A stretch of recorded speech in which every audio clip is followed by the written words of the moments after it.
Hola a todos, muy bienvenidos al Poliglotar 2024 Brasilia. Y ahora tendremos una ponencia de Inés Meireles sobre la interferencia lingüística y la traducción. Bienvenida Inés y muchas gracias. Muchas gracias. Buenos días, gracias por estar aquí. Hoy les quería compartir un poco sobre mi experiencia como traductora y con la experiencia que he tenido con la interferencia lingüística, que bueno, es algo a lo que todos nos enfrentamos, todos los que estudiamos idiomas y trabajamos con diferentes idiomas, tenemos que luchar con esa interferencia lingüística porque tenemos esos idiomas activos en nuestras cabezas y a veces se cuela uno u otro idioma. Entonces, para empezar, quería preguntarles ¿en qué piensan cuando se habla sobre interferencia lingüística? ¿Qué les viene a la cabeza? Normalmente, muchas personas piensan en este tipo de cosas, que son, bueno, los errores que produce, puede pedir Google Traductor o alguna persona que no estudió la lengua e intenta traducir algo. ¿Portuñol también? Portuñol puede ser, sí, exacto, eso puede ser una interferencia lingüística. Pero yo haré algo más fino, ir más al detalle y vengo a hablarles sobre la interferencia del inglés en diversas lenguas que ha creado las lenguas híbridas modernas. Está el Spanglish, Franglish, francés inglés, Yanglish, japonés inglés, portugués, lo conocemos, Konglish, que es el coreano con el inglés, y el Denglish, que en realidad suma al alemán y al holandés y esa influencia que tiene el inglés en estas lenguas. Les voy a hablar un poquito sobre la historia, cómo empezó esto. En verdad, las lenguas hace siglos que vienen teniendo puntos de encuentro y en esos encuentros surgen estos vínculos y esas interferencias, ¿no? Y lo que comenzó, la tendencia inicial consistía en el préstamo. ¿Qué es el préstamo? Que una lengua tomaba un término de la otra y la tomaba exactamente igual. Y ese término tenía el mismo significado, ¿no? Entonces, y eso lo tenemos hasta el día de hoy. Eso empezó a acelerarse con la revolución industrial, cuando aparecieron un montón de nuevas invenciones, aparecieron conceptos nuevos, cosas que no existían. Entonces, por ejemplo, horsepower, ¿no? Apareció en Inglaterra, revolución industrial. Nosotros, en el español, lo tomamos directo, caballos de fuerza. ¿Quiere decir algo caballos de fuerza en español? Bueno, no sé, pero nosotros lo tomamos y vino con ese mismo significado. Entonces fue un calco, ¿ok? Después, aparecieron y eso generó los préstamos neológicos. Para la toma de estos préstamos neológicos existen dos tipos de lenguas. Existen lenguas que son las introvertidas, que son lenguas que son más reacias a tomar préstamos, o sea que no están muy abiertas. Entre ellas, en estos primeros tiempos, estaban el francés, estaba el español, y después están las lenguas extrovertidas o democráticas, que son más, aceptan más tomar préstamos. Y entre ellos están el alemán y el holandés, por ejemplo. Esta tendencia de la toma de préstamos se aceleró en la década de los 80, cuando pasaron las dictaduras. En España, por ejemplo, se dice que el español se mantuvo muy cerrado porque tuvo 40 años de dictadura, entonces se protegió mucho la lengua española. De hecho, se prohibieron, ustedes sabrán los que estudian español, que se prohibieron las lenguas como el catalán, el vasco, el gallego, porque se dio mucha importancia al español. Entonces no entraba ningún otro calco de inglés, nada. Pero en la década de los 80 eso cambió y ahí comenzaron a aparecer palabras relacionadas con la cultura. Entró la palabra rock, la palabra show, todas las que relacionadas con la cultura y también con el mundo corporativo. CEO, feedback. Nosotros tenemos palabras en español para director ejecutivo, yo qué sé, tenemos, pero de todos modos tomamos estas palabras del inglés y hoy en día se usan como si fueran nuestras. Ya les voy a mostrar otras cosas que también vienen en inglés y que parecen nuestras.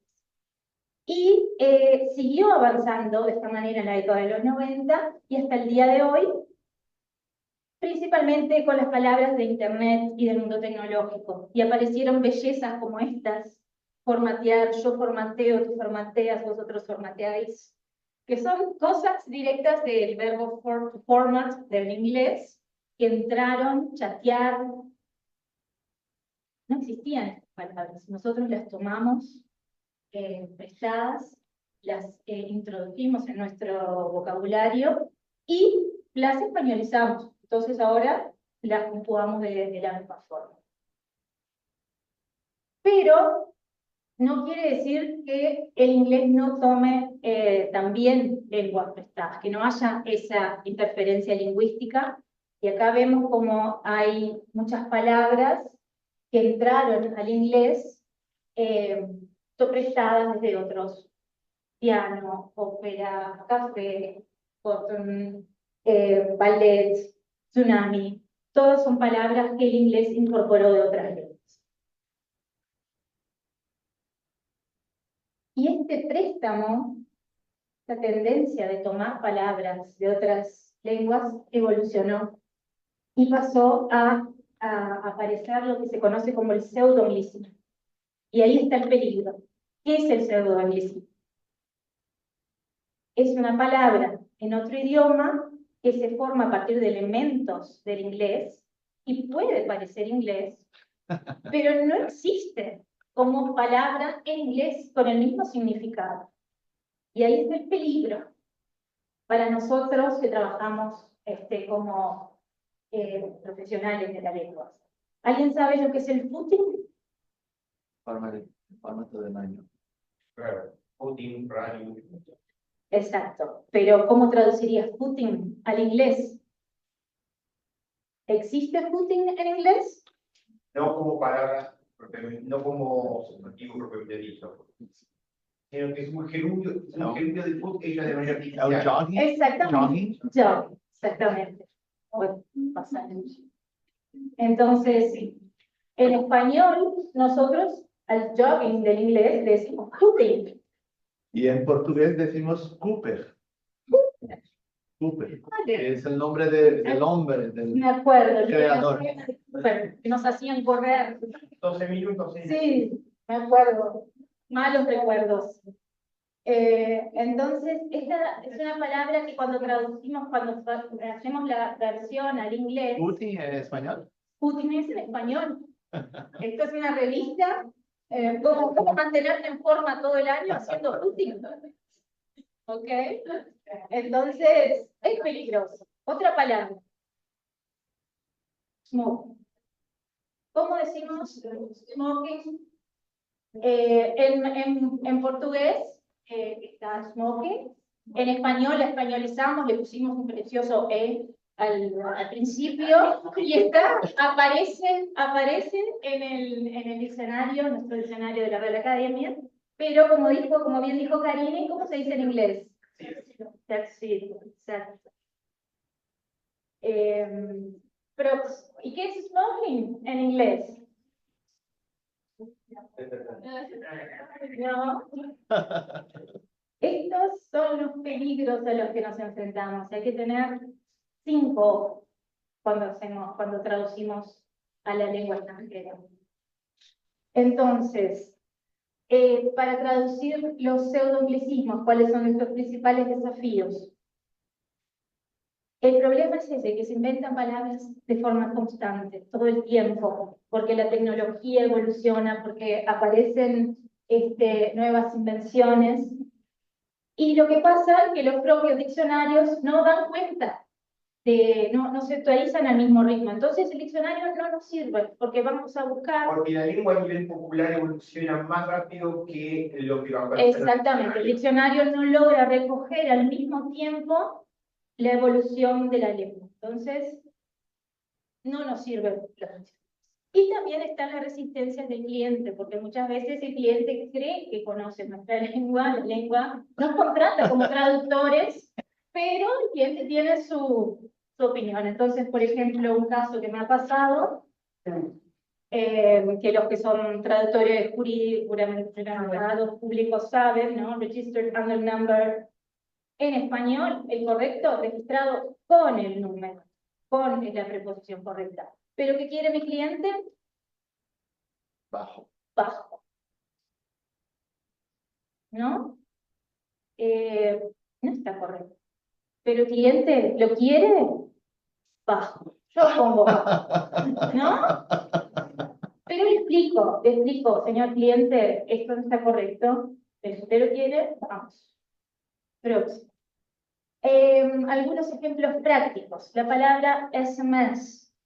Esto me llegó cuando llegué ahora a Brasil, puse mi chip brasilero y Vivo me mandó este mensaje, ¿no? Y enseguida vi que tenía envíe SMS para 8.000. Y yo, ¿cómo lo traducimos al inglés?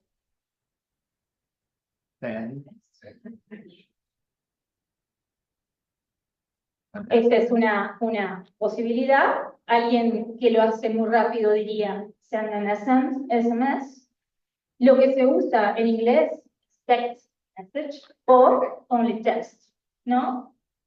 Entonces, son cosas que tenemos que buscar, tenemos que asegurarnos de que se usen, porque lo vemos, SMS, sí, viene del inglés, lo tomamos, pero en inglés no se usa.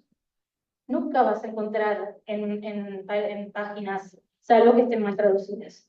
Pero sabemos que en inglés se usa text message o text para referirse al SMS. ¿Qué es el outdoor en portugués? A ver, que Matías, el que no es Brasileño. no es brasileño. Bueno, en realidad, outdoor tiene que ver con cualquier actividad, no sé, campo, actividad rural, no sé, o actividades de trekking, no sé. No. Es una trampa para nosotros, lo que es un outdoor. Son estos carteles que tenemos en las carreteras, que en Argentina también existen, en Uruguay, aquí en Brasil se llaman outdoor. Y es...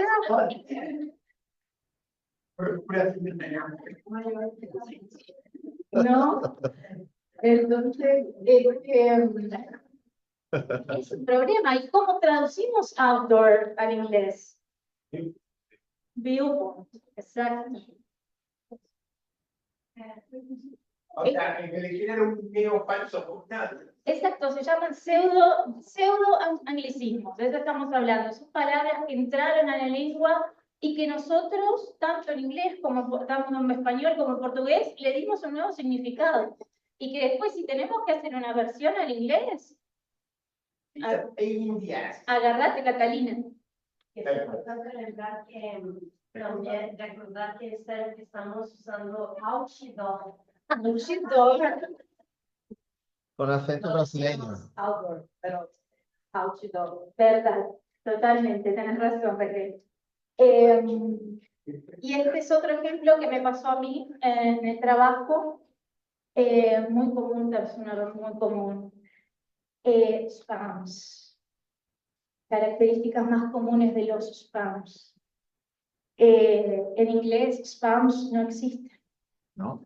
Tenemos un spam en inglés, mientras que en español tenemos un spam, dos spam, tres spam, cuatro spam. Spam no pluraliza porque, Es- porque son siglas de algo de Stupid Publicity Advertising Messages. Esos son, o sea, dentro de la N incluye messages en plural, entonces al ser una sigla no pluraliza per se. Como Es una palabra no contable, es Exacto, masiva, es exacto. como la palabra información. En inglés no tenemos informations, ¿no? Tenemos information. Y después podemos decir pieces of advice también, bueno, muchísimas. Entonces, esta es una tentativa de traducir, está equivocada, lo correcto es of spam en singular, ¿ok? Eso pasa también con training.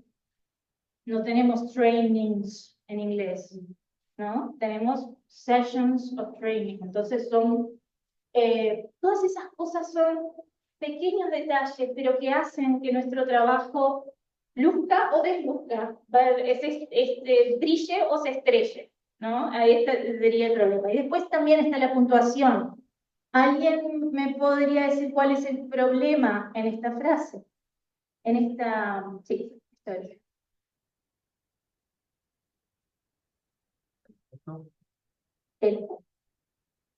El punto está mal colocado. Porque en inglés es así. En inglés es así. Entonces esto se tradujo, supongo yo, del inglés. Eso pasa muchísimo. Este punto, en español, el punto nunca va dentro de las comillas. En portugués tampoco. En portugués hay una excepción, que cuando empieza la frase, entonces, por ejemplo, decimos, Chico Buarque dijo, abrimos comillas, ahí sí puede ir dentro. Bueno, no sé, yo sé que en portugués sí hay una excepción en la que puede, en español nunca jamás el punto va antes de las comillas. Y eso es algo que se ve muchísimo en libros de editoriales súper conocidas, Anagrama, Planeta. Me canso de leer y voy... Las reglas ortográficas que tienen que ver con el ejercicio del periodismo, yo soy licenciado en periodismo, que tiene que ver con la fundación. Sí, tiene que ver con, bueno, el ejercicio del periodismo, pues inicio del periodismo, tiene que ver con la puntuación a la hora de, por ejemplo, un encomillado o para escribir unas declaraciones. Tal persona dijo, dos puntos, abre comilla, la frase tal cual, cierra comilla. Entonces, esas reglas del periodismo en español y en portugués quizás no sean exactamente iguales, pero el tema es que cada idioma tiene su propia codificación a la hora de expresar, a la hora de escribir expresamente una declaración de una persona. Correcto. Sí, cada lengua tiene su propia puntuación y lo que vemos mucho es que en las traducciones se pasa directamente. La puntuación del inglés va directa a la puntuación del español o del portugués. Y aparecen este tipo de errores en libros de editoriales que probablemente tienen que haber pasado por un corrector, pero bueno, a veces pasa, ¿no? Pasan cosas. Entonces, ojo con la puntuación. Y les quiero dejar algunas conclusiones. Es que nunca debemos asumir que la terminología o la gramática son universales entre las diferentes lenguas. Como pasa con SMS, todas esas cosas que, bueno, puede ser, hay que dudar. Creo que el buen traductor es el que duda, ¿no? También en aquella frase de que, bueno, si parece muy fácil es porque estás haciendo algo mal, ¿no? Eso yo lo tengo no lo tengo escrito en ninguna parte de mi escritorio, pero lo tengo muy presente en mi mente. Entonces siempre estoy dudando y busco palabras que igual que tal vez tengo certeza de que se traducen de tal forma, igual las busco. Cuidado con los sustantivos incontables usados como contables, lo que ya vimos de training, spamming y demás. Los diccionarios para este tipo de casos no pueden ayudarnos. Y desconfíen de los cognatos. Y ahí podemos hablar un poco sobre riqueza lingüística, ¿no? Cada vez que aparece un cognato, yo lo que intento como traductor y como intérprete es no usarlo, ¿no? Zafar del cognato, tratar de buscar otra palabra, porque es importante conocer los falsos cognatos, pero es imposible conocerlos todos. Entonces, si hay una muy parecida, vamos a buscar un sinónimo, vamos a tratar de parafrasear, vamos a tratar de no usar. Claro, si tenemos tiempo, a veces estamos interpretando a una persona que habla a la velocidad de la luz, y bueno, no podemos. Pero Una persona del chat dice que fue una sorpresa cuando descubrió que pendrive no es así en inglés. claro, otra, hay un millón. Yo les traje 3 para no ser eterna esta charla, pero hay que tener mucho cuidado cuando hacemos la versión al inglés, porque ha pasado muchísimo. Y para finalizar, les dejo a los que estudian español, que quieran profundizar su español, algunas recomendaciones de libros que ayudan mucho a estudiar. Este diccionario principalmente yo lo uso mucho, sinónimos y antónimos, para eso que les decía de la riqueza lingüística, ¿no? Está bueno tomar un término y hacer como es casi como un brainstorm, pero de palabras. Entonces pones la palabra en el medio y pones todas las posibles, ¿no? Sinónimos, antónimos, para ampliar ese vocabulario con respecto a ese término específico. Otro, y es mi favorito, es el Diccionario Combinatorio Práctico del Español Contemporáneo. El que no lo conoce, lo recomiendo muchísimo. Estuve investigando a ver si en portugués existía algo parecido, porque sería tan fantástico.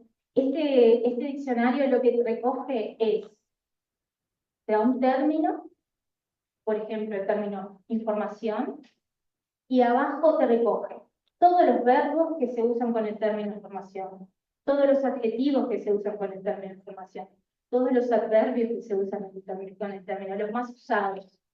Utiliza el corpus, a través del corpus, recoge toda esa información y es buenísimo cuando queremos ampliar nuestro vocabulario y no ser tan básicos, ¿no? Cuando decimos, a veces usamos tanto la palabra voy a hacer un ensayo, entonces voy a redactar un ensayo, voy a emitir una decisión, en vez de, como hay muchas posibilidades que nos ofrece la lengua y que nosotros a veces por pereza o por desconocimiento no logramos darle todo ese uso riquísimo que tiene. Diga, Matías.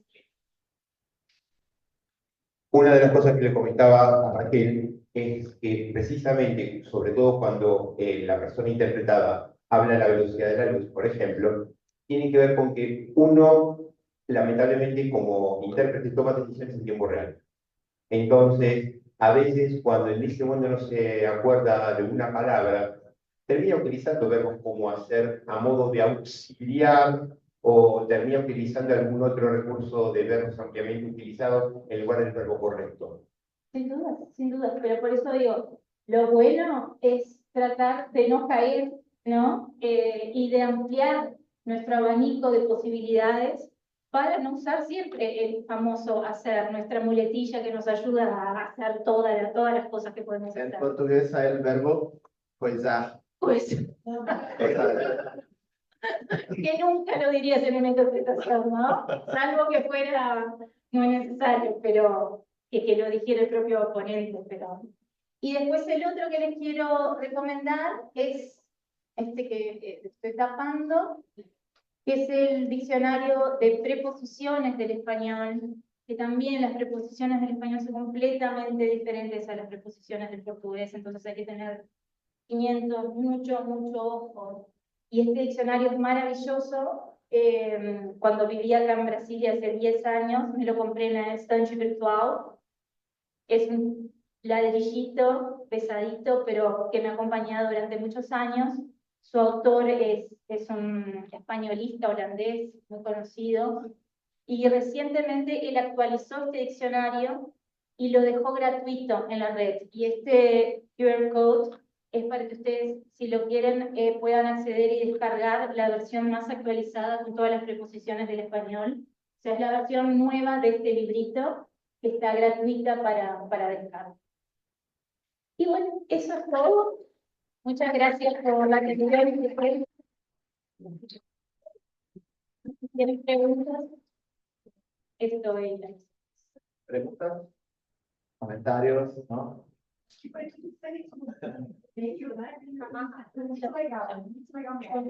Y también hay estos problemas con holandés y portugués, Mucho. por ejemplo, o español. Sí, sí, sí. Principalmente, como les comentaba, hay esas lenguas que son más extrovertidas e introvertidas. Las lenguas nuestras que creemos que es el portugués, el español, el italiano, son menos receptivas, o sea, toman menos préstamos que el inglés, que el alemán y el holandés. El alemán y el holandés es un dolor de cabeza, pero lleno de pseudo-anglicismos, porque es más fácil, ¿no? Son todas germánicas, entonces son muy próximas, y es más fácil que se introduzca ese término del inglés. Y conozco a varios traductores de inglés y de holandés y alemán, y sé que este es un dolor de cabeza para ellos. Nosotros, hasta que tenemos suerte, ¿no? A pesar de estas cosas que vimos, yo puedo decir que tenemos suerte. No es tan grave. Ok, Matías. Sí, sí. Yo una vez, bueno, dentro de mi experiencia comparando múltiples lenguas, nosotros sabemos que el inglés no es la única lengua, perdón, el inglés es la única lengua germánica que no tiene un orden estrictamente germánico. Es decir, por decirlo de una manera, el alemán, el holandés, el sueco, el noruego, el danés tienen un orden gramatical específico, y el inglés es más sujeto-verbo-objeto. Y yo he visto que de manera muy ingenua en anuncios, carteles publicitarios, en holandés, con muchísimos loanwords, préstamos en inglés, cómo de repente juntaban el sustantivo y el adjetivo de la misma manera que lo hacen en holandés, por ejemplo, meeting point, todo junto, como si fuese una única, como si fuese, como en alemán, en holandés, que es claro, es como si el adjetivo y el sustantivo con un sustantivo compuesto, pero en inglés puedes separarlo, y de hecho se separan. Entonces, hasta cierto punto, ¿hasta qué punto el desconocimiento del traductor especializado en publicidad como para, digamos, escribir una frase, un phrasal verb en inglés como si fuese en alemán o holandés? Por eso. Sí, el publicista probablemente no es traductor, entonces el publicista hace lo que quiere. Y después el traductor que se maneje, que haga lo que pueda. ¿No? ¿Cuánto de esto a las personas que no trabajan con lenguas, las personas comunes, o para ellas tanto hace? No sé si les interesa estos detalles, porque traductores, intérpretes, escritores, sí, pero los otros, ¿les interesa? Yo creo que no. Yo creo que las personas simplemente las tomamos, entendemos o tomamos el significado que creemos que esa lengua tiene, ese término tiene, y le usamos a las personas.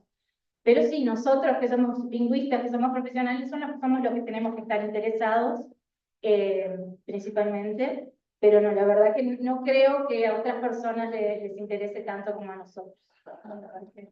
No es así. Mientras haya comunicación, que también lo hemos escuchado en todos estos días, ¿no? Como ayer también, que la fluencia es una cosa, el poder comunicarte. Y mi presentación tiene que ver más desde la parte más profesional, ¿no? Desde tener un cuidado adicional con tu lengua, que va más allá de la comunicación y tiene que ver con la corrección, el uso correcto Me acuerdo, por ejemplo, el momento cuando yo estaba leyendo un libro en francés y percibí que había un espacio antes de los símbolos con dos elementos, como los puntos, la interrogación, la exclamación. En francés hay un espacio antes de ellos y en portugués no hay. Y en español tampoco. Sí, Eso hay que corregirlo todo, son Tenemos diferencias de tiempo para- situación.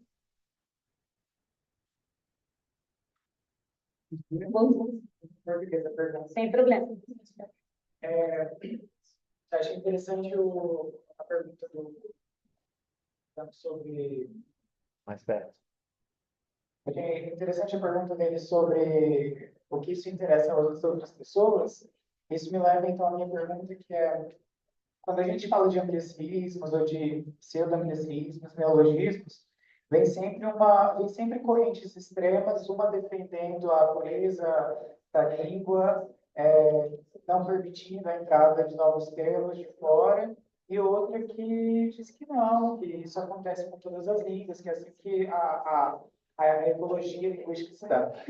Aí a minha pergunta para você é: qual o seu posicionamento nisso, trazendo para uma palestra justamente esse tema, e onde que você vê que se encaixa o lugar desse assunto para as pessoas? Obrigada. Então, para mim, eu sou a favor da mistura. Tudo misturado é melhor para mim. Mistura de culturas, mistura de línguas. Só enriquece, né? Faz tudo mais rico, sem dúvida alguma. Eu nunca vou estar contra, mesmo que também é inevitável. É impossível, você nunca vai poder proibir que uma palavra entre na sua língua. Não, isso não vai acontecer. E, nossa, tantas coisas boas surgiram da mistura, né? Você pensa na música, o jazz, o blues, negros que vieram da África, com os indígenas morando aqui, tudo mistura, isso é beleza, é lindo. E o mesmo acontece com as línguas. Eu acho que só faz dar mais riqueza. Então, eu nunca vou estar contra. E aqui, o que eu trouxe é realmente para uma pessoa profissional e para poder melhorar a comunicação, né? Por exemplo, né, como eu perguntei do outdoor, se uma pessoa não sabe que no português esse é o significado que ela tem. E o Matias não sabia, não, ficou surpreso. É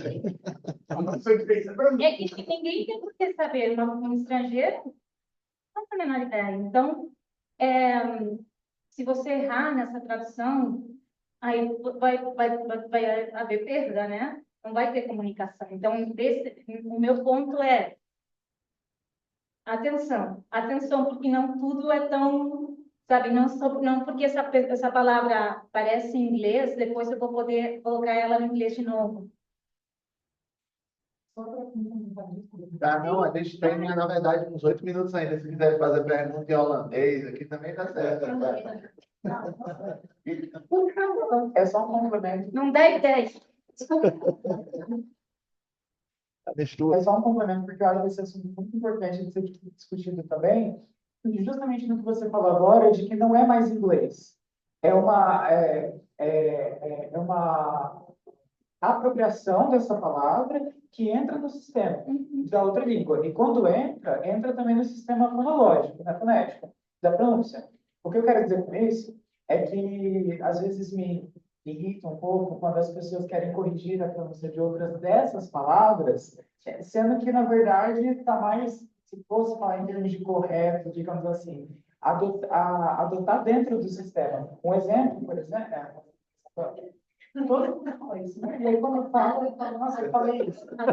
Para dar um exemplo, eu lembro quando eu era criança, minha mãe uma vez mandou no mercado comprar curry. Aí eu falei, não sei o que é curry, mas era alfabetizado, eu falei, vou ler, né? E eu não achei. Aí eu voltei no dia seguinte, ela foi comigo e comprou o curry. Só que Só que ela, então, pode ir para body do bebê, aquela roupa do bebê, Sim. né? Pode, pode. Eu acho tão pouco. Então, eu acho muito importante a gente falar disso. Nós que somos profissionais e falamos desses assuntos em um nível não leigo ou da população comum, falar sobre isso para evitar que pessoas passam por constrangimentos de serem corrigidas indevidamente por outras que querem trazer um. Com certeza, a palavra entra e começa a fazer parte da língua com todas as suas características, que também são características da pronúncia. Então, não é feedback, é feedback. Pronto. Feedback. É Outdoor. Outdoor. Outdoor. E ninguém pode te corrigir. Eu acho que uma coisa que você falou que pouca gente fala e que foi muito importante que eu queria trazer de volta para trazer para o mundo de negócio, porque acho que muitos de nós trabalhamos no setor privado, né? Então, quando o seu cliente fala, não, eu não quero cone, eu quero barro, eu não quero usar uma palavra em espanhol, eu quero usar uma palavra em inglês, eu não quero usar uma palavra em português, eu quero usar uma palavra em inglês. E como tradutores, eu já vi, como intérpretes, eu já vi muita gente brigando e na cabine fazendo diferente. E em campo, eu faço muita mineração, e em campo, indo lá e corrigindo o engenheiro. Você não fala assim, você fala assado, interrompendo. Então, assim, que conselho você daria, principalmente para pessoas que estão começando, eu sei que muita gente está começando na cabine, está começando na tradução. Qual conselho que você daria nesse sentido? Porque eu já vi isso acontecer com profissionais muito experientes, né? E quando eu comecei, eu achei que era, não, eu tenho que fazer isso, eu tenho que corrigir meu cliente, porque ele está falando errado, tadinho. Isso, falou, eu que a Karine disse. Eu posso aconselhar, eu posso dizer, olha, eu estudei isso e eu pesquisei, né? E eu achei que o termo correto, o termo mais usado é esse. Se ele insistir, ficar com outro, vamos com outro. É assim, né? Eu não me meto nesses problemas, porque não acho que não tem, você não ganha nada. Né? Se o cliente quer usar Vasco, querido, Vasco, perfeito, né? Com certeza. Então, eu acho que a gente também não tem que ser purista. A gente tem que conhecer o que é certo, o que é errado. A gente tem que dar os conselhos para nossos clientes, mas depois o cliente vai fazer o que ele quiser. E ele vai ser o que a gente tem que fazer também. Porque ele que tá. Beleza, muito obrigado. Muito obrigada. Obrigada.